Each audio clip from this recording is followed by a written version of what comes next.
வணக்கம் friends, welcome to Vidya's cooking channel. இன்றைக்கி உங்களுக்கு நான் chicken sausage paratha roll recipe செஞ்சு காமிக்கிறேன். ரொம்ப அருமையான ரெசிபி, ரொம்ப நொடியில் தயார் பண்ணலாம். இந்த ரெசிபிக்கு தேவையான பொருட்கள் செய்முறை பார்த்துக்கலாம். Ready to use Malabar paratha use பண்ணுறேன். அடுத்து நம்மளுக்கு சிக்கன் சாசேஜஸ், மெல்லிசை நறுக்கி வச்சுருக்க பச்சை மிளகாய், வெங்காயம், முட்டை, மிளகாய்த்தூள், மிளகுப்பொடி, கொஞ்சமாக உப்பு, பட்டர் தேவைப்படும். முதல்ல இந்த சிக்கன் சாசேஜஸை வறுத்து எடுத்துக்கலாம்.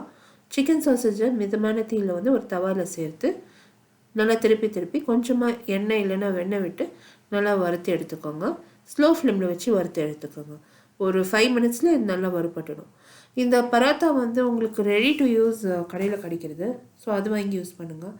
அது உங்களுக்கு பிடிக்கலையா, உங்களுக்கு வீட்டில் தான் தயார் பண்ணணுன்னா டீட்டெயில் ரெசிபி பராத்தாக்கு நான் போஸ்ட் பண்ணியிருக்கேன். ஸோ அந்த பரோட்டா ரெசிபியோட லிங்க் நான் I card above this video இல்லை description box below this video நான் போஸ்ட் பண்ணுறேங்க. முன்கூட்டியே அந்த பராத்தா நீங்கள் ரெடி பண்ணி எடுத்து வச்சுக்கோங்க. இப்போ பார்த்தீங்கன்னா சிக்கன் சாசேஜஸ் நல்லா வறுபட்டுடுச்சு. அடுப்புலேருந்து இறக்கி ஒரு பக்கம் தட்டில் வச்சுட்டேன். இந்த ரெடி டு யூஸ் பராத்தாவை நல்லா வறுபடணும். ஸோ அது தவாவில் சேர்த்து 2 பக்கமும் நல்லா திருப்பி நல்லா சுட்டு எடுத்துட்டேன். இந்த பராத்தா நல்லா வேக வைக்கணும், இல்லைன்னா அது ஒரு சீக்கிரமாக வேகிறது இல்லை. ஸோ மீடியம் ஃப்ளேமில் வச்சு நல்லா வறுபட்டுடணும். பராத்தா நல்லா சுட்டு எடுத்ததும் ஒரு பக்கம் திருப்பி வச்சுட்டு ஸ்லோ ஃப்ளேமில் வச்சுட்டு பராத்தா மேலே ஒரு முட்டை உடைச்சி சேர்த்துருக்கேன்.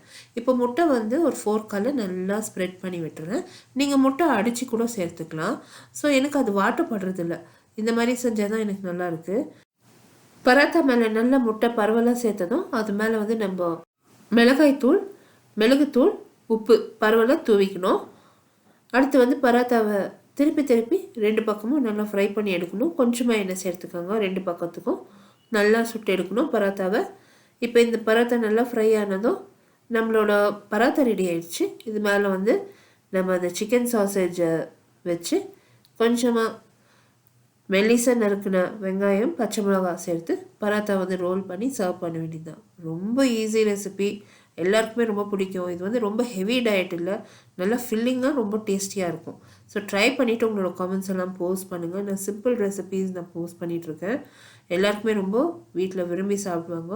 ட்ரை பண்ணுங்கள். ட்ரை பண்ணிவிட்டு உங்களோட கமெண்ட்ஸ் எல்லாம் போஸ்ட் பண்ணுங்கள். இந்த ரெசிபியில் யூஸ் பண்ணிக்க பொருட்கள், அதோட மெஷர்மெண்ட்ஸ் எல்லாமே description box below this video இருக்கும். Along with my detail blog post link and other social media handle links.